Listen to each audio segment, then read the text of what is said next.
Yo,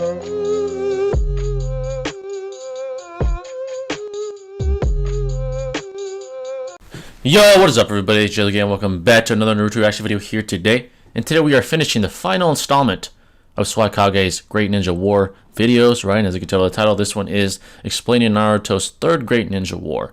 So I think it is safe to say that out of the three wars that we have seen Swagkage discuss, this is most definitely the most explored, narratively speaking. A lot of legendary shinobi came out of this war, right? The likes of Minato, Kakashi, the Red Kage, Killer Bee, etc.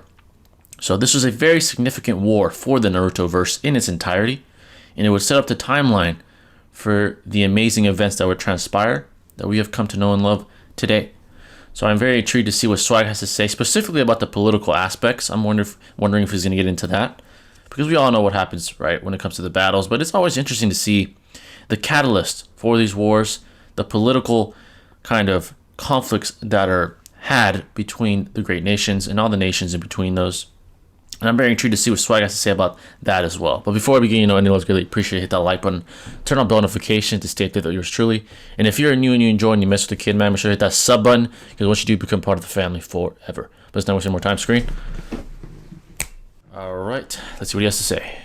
Hey fellas, how's it going? Swagkage here, and today we're going to be wrapping up my little Ninja War mini-series by taking a look at the third Great Ninja War, the last one that takes place off-screen. So, out of all of Naruto's global conflicts, with the exception, of course, of the fourth Great Ninja War, this is the one that we know the most about. Correct. It's at least the one that we're told the most about directly. We're never told exactly how much time passes between the end of the second war and the start of this one, but I'd assume it's around the 10 to 15 year range, since Nagato, Yahiko, and Konan seem to be about that much older. Again, this is just a guess. Like I said, we don't actually know, but what I can say for sure is that the war did take place at least 10 to 15 years before the start of the series, since it obviously precedes the Nine Tails attack and, by extension, Minato's death, both of which happened the day Naruto was born. Right. Speaking of Minato, as I'm sure many of you already know, he was a pretty big deal throughout this war. Like Tsunade in the second war before him, Minato was probably Konoha's most valuable asset. His skill with the flying Raijin Jutsu made engaging him almost impossible, and conversely allowed him to quickly and efficiently tear through enemy forces. Even two of the fastest ninja in the world, the future 4th Raikage A and the 8 Tails Jinchuriki Killer Bee, struggled to keep up with him. As a matter of fact, I think it'd be more accurate to say that he easily outpaced both of them at the same time. So to the average ninja, which made up the overwhelming majority of the military forces participating in this war, Minato was probably pretty scary. He was given the nickname Yellow Flash. Terrifying. At some point, the Stone Village even ordered all of its troops to flee on sight if they were ever unlucky enough to run into him. One of his most notable accomplishments came during the mission to destroy Kanabi Bridge, which at the time was an extremely important bridge used by the Stone Village to transfer supplies to its troops stationed in the Grass Village. At some point during the mission, a group of Leaf Ninja made contact with a group of enemy Stone Ninja, and the resulting battle left them in a pretty undesirable position. By the time Minato showed up, the Leaf's forces had been reduced to a measly 4 people who were being pinned down by at least 50 Stone Ninja. Now, we're never actually shown this, but it's heavily implied that Minato took out all 50 of these guys by himself, and it's due in large part to this victory that Konoha was able to successfully carry out the mission to destroy Kanabi Bridge. Now, this mission's success was actually a pretty big deal, and is often cited as one of the main reasons the Leaf was able to turn its losing position into a winning one. But in order to explain why, let me take a step back and give everyone some context. So, as usual, we're kept in the dark about a lot of the war's finer details, but in Chapter 239, we do learn quite a bit about what was going on between the Leaf and the Stone specifically. This doesn't seem to be what initiated the war, since the Minato flee on sight order had already been issued, but at some point the Stone Village invaded the Hidden Grass Village, and the Leaf caught wind of this. Now, this was a problem because the Hidden Grass rests right on the border of the Land of Fire, and at least according to Minato's intel, the Hidden Stone had already sent at least 1,000 shinobi to invade it. So this was obviously a pretty aggressive attempt on behalf of the Hidden Stone to capture the Hidden Grass Village and use it to make launching a full-scale invasion on the Land of Fire easier. According to an exposition blurb at the beginning of the chapter, this sort of thing was fairly common, or it was at least fairly common for fighting to take place in small villages located between the 5 great nations, just like Nagato said to Naruto. Now, the cause for the war is fairly vague. All we really know is there was some sort of power vacuum or something in close proximity to the leadership of the 5 great nations that led to a great deal of political instability, and just like that, everyone was back at each other's throats again.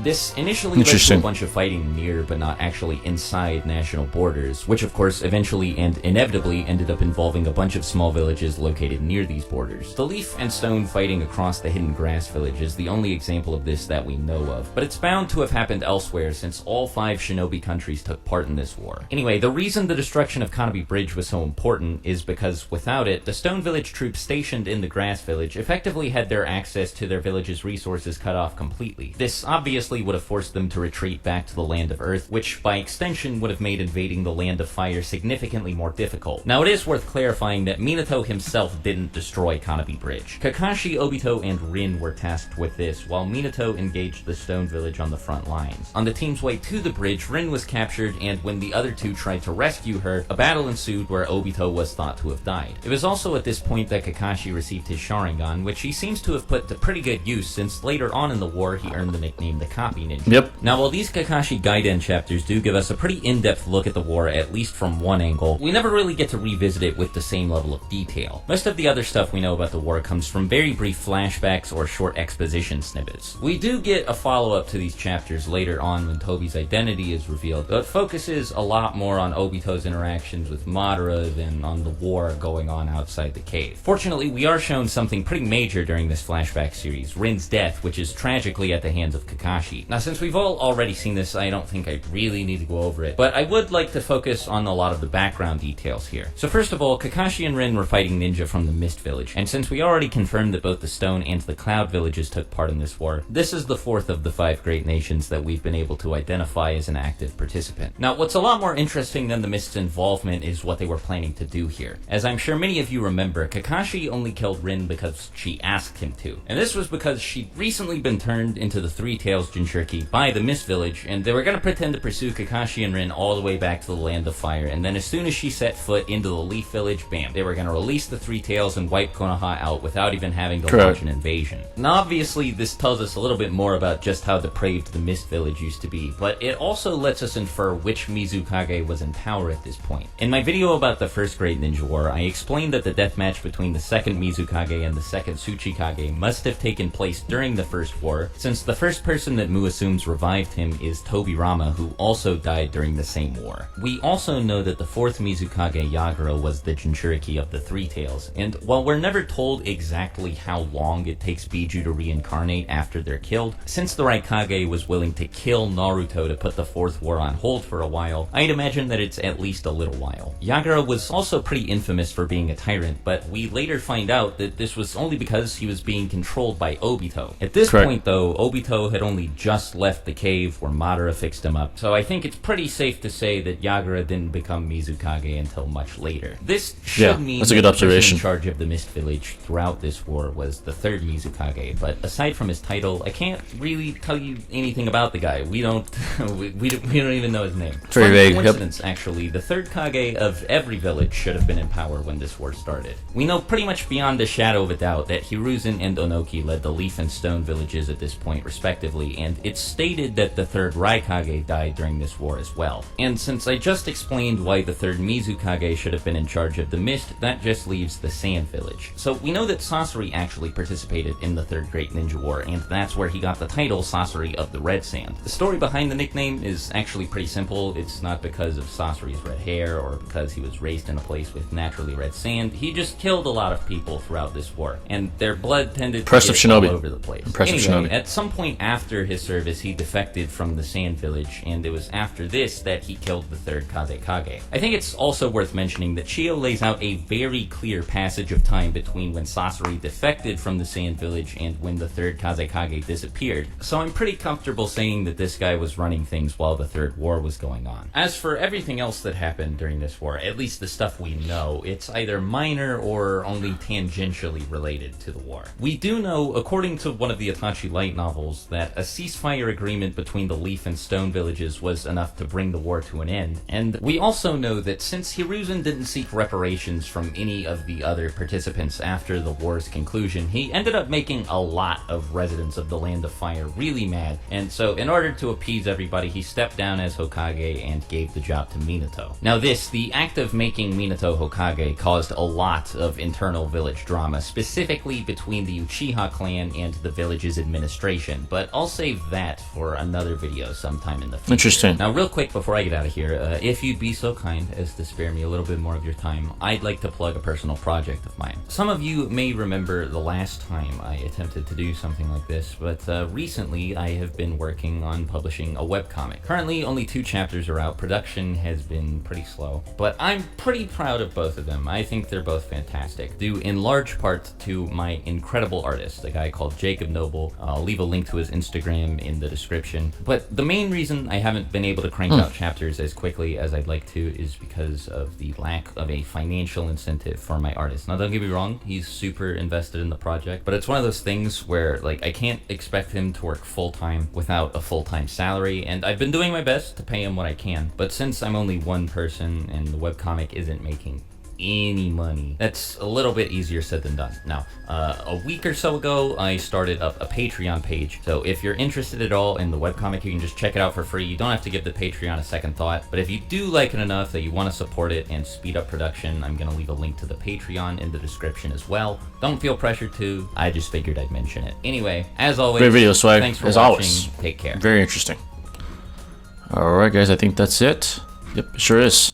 So, to give my take on this war, like I said previously and like Swag said, it was much more explored compared to the first 2, right? And it seems that possibly all the 5 great nations and others had some incentive to be involved in this war. Who knows the reasons for it? Maybe it was for territorial superiority. Maybe that's why. Maybe they wanted the Land of Fire, which seemingly seems like a very valuable land, right? It contains some of the most legendary shinobi of all time. But it seems the 2 big boys, at least from my eye, were the stone and the leaf. However, there was one man that changed the trajectory of the war drastically, Minato. The stone literally commanded their forces to flee from one man. Try to take that as you will and put that into perspective. One man scared an entire nation, right?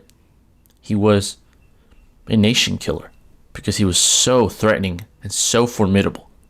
One of the most legendary shinobi of all time. There's no question about it, right? And then the 3rd Great Kage had a legendary moment himself. He faced 10,000, and I believe the only reason for his death was due to starvation and just lack of nourishment. It wasn't because of the shinobi. So that was another legendary shinobi in the midst of that war. Now the political aspects, again, could possibly be because of territorial superiority. What I tend to notice, and this is headcanon, is nations want to establish dominance within the shinobi world. They want to be established as the dominating kind of village. And the Leaf, like I said in previous videos, seem to be the alpha and the apex predator within the shinobi world. And it only makes sense, right? I mean, they had Minato, they had, in the 2nd Great Ninja War, they had the Sannin. In the first, they had Hashirama, Tobirama. It only makes sense for that to be the case. They have the apex predators of the shinobi world, the strongest shinobi you've ever come to know. Even now, to this day, in Boruto, Naruto and Sasuke are the apex predators of the shinobi world, right? When you kind of exclude the Sutsuki, of course. They're the apex predators, right? So it only makes sense that they are the epitome of shinobi. And maybe a good reason for these great shinobi wars, great ninja wars, was because of wanting to dethrone the Leaf as the dominating nation and entity within the shinobi world. That's a very good, I think, theory. There's no way to accurately prove that, but there's going to be conflict for the top spot of this clear hierarchical structure within the shinobi world. There's definitely a hierarchical structure. Even amongst the nations, there's a hierarchical structure with the Leaf at the top and the stone probably second, arguably. So I just wish that the political aspects were more explored. But then again, this is a fighting themed anime. People don't want to see too many political aspects being explored. They want to see battles. So that's understandable. Kishimoto didn't go too in depth on it. But, being the kind of thinker I am, I wouldn't mind seeing that. Still very interesting. The history of the shinobi of the Naruto'S is always very intriguing. And Swag did a great job on all of these installments, exploring the inner workings of each great ninja war, the significance, the impact, and the legendary moments in shinobi that came out of these wars. So this is a great video by Swag. I think he did a great job. Let me know, what are your thoughts on the Third Great Ninja War, right? I just think the way they set up some of the shinobi was perfect with like Kakashi, right? He kind of got his lore built around this war with him gaining the Sharingan, with him becoming the copying ninja, right? Minato gaining his legendary status, and even Obito, right, who seemingly died, establishing his presence as Madara, right, later on when he saw Rin's death. So it was a hugely impactful war. Definitely the most impactful besides the fourth Great Ninja War during the war arc. This is definitely the most impactful after that one. And yeah, I thought Swag did a great job. But yeah, guys, let me know your thoughts on this war in the comment section below. I'm always interested to hear your takes. What do you think about the political aspects? What do you think about the battles that took place? What do you think about it overall? And is there anything that we missed that you think is very significant? Please let me know. I'm always interested to read. And of course, let me know of any other recommendations you may have in the comments. But yeah, guys, that's going to wrap it up. And I will catch you in the next video. Peace.